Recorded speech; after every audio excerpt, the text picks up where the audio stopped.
as we progress, we'll land on the moon, we'll step foot on the moon, and then we'll extend the time we're on the moon longer and longer.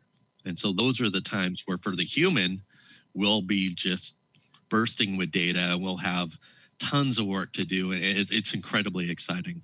The spacecraft is due to return to Earth on December 11th, when it parachutes and splashes down into the sea. Officials also say they hope the recent launch will reignite public enthusiasm for space travel. I think one of the challenges is it's almost become routine, right? People are so used to us going to the space station and it's become so routine.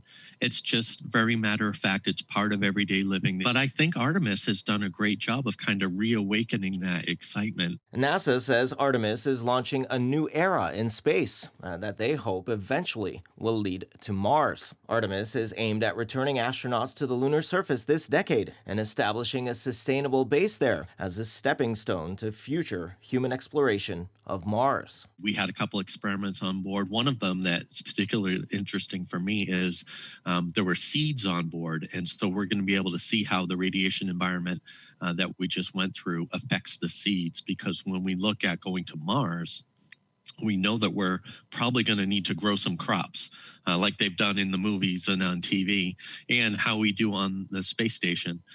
So we want to see how radiation is going to affect seeds that we might send to Mars. If the mission succeeds, a crewed Artemis II flight around the moon and back could come as early as 2024, followed within a few years by the program's first lunar landing of astronauts with Artemis III. Sending astronauts to Mars is expected to take at least another decade and a half to achieve.